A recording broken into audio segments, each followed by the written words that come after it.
কোনো স্বামী যদি তার স্ত্রীকে সত্যিকারে সঠিক নিয়মে 3 তোহরে 3 তালাক দেয়, আর সেটা এক তোহরের উপর আরেক তোহর, তারপরে আরেক তোহর, এভাবে এসেছে, এভাবে 3 তোহরে 3 তালাক দিয়ে দিয়েছে, আহ, বা এটাকে শরিয়ার পরিভাষায় বলা হয়, যদি সেটা তালাকে বায়নুনা কুবরা তালাক যদি হয়েছে, তাহলে তাকে ইসলামে ফিরিয়ে নেওয়ার সঠিক নিয়ম হলো যে সে স্বামী তাকে চাইলেই ফিরাতে পারবে না, বরং ওই স্ত্রীর অন্য জায়গায় বিবাহ হবে স্বইচ্ছায়।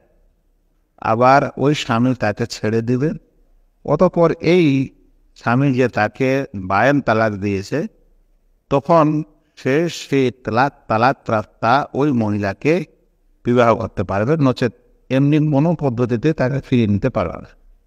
শরিয়ার ভাষায় এটাকে হালালা বলা হয়, যে সে এভাবে বায়ান তালাক দেওয়ার পর, বায়নুনা কুবরা তালাক দেওয়ার পর স্ত্রী তার বিবাহ বন্ধন থেকে বিচ্ছেদ হয়ে গেছে সম্পূর্ণরূপে।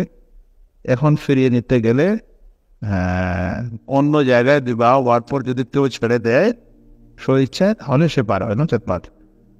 তবে যদি বায়নুনা সুগরা হয়, একটা তালাক দিয়েছিল আর 3 ইদ্যত শেষ হয়ে গেছে, বিবাহ বিচ্ছেদ হয়ে গেছে, তাহলে তখন নতুন বিবাহ করে ফিরিয়ে নিতে পারে। বাইরে থাকলো খোলা, যদি কোনো মহিলা আমির থেকে খোলা নিয়ে নেয়, তাহলে খোলার পরে সঠিক মত অনুযায়ী এক ইদ্যত শেষ হয়ে গেলে সে ওই স্বামীর সাথে বিবাহ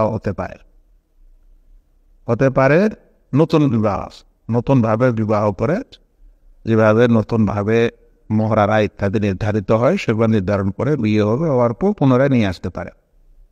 কিন্তু আহনাফ বা হানাফি মাযহাবের ফতোয়া অনুযায়ী খোলা পড়ার পর তাকে ফিরিয়ে নেওয়া যেতে পারে না। তাদের কাছে খোলাটা হলো বায়নুনা কুবরা তালাক, মানে বায়নুনা কুবরা, বড় বায়ান তালাক। তার মানে ওইভাবে যতক্ষণে হালালা না হয় ততক্ষণে তারা ফিরিয়ে নেওয়াকে জায়েজ মনে করা হয়। তবে হাদিসের দৃষ্টিকোণ থেকে, সৌদি ফতোয়া বোর্ড সহ ইত্যাদি ওলামার দৃষ্টিকোণ থেকে, যেটা সহি মত মনে হয়, সেটা হলো যে তালাকপ্রাপ্ত মহিলা তার স্বামীর কাছে আসতে পারবে এক ইদ্যত পর নতুন বিবাহের মাধ্যমে।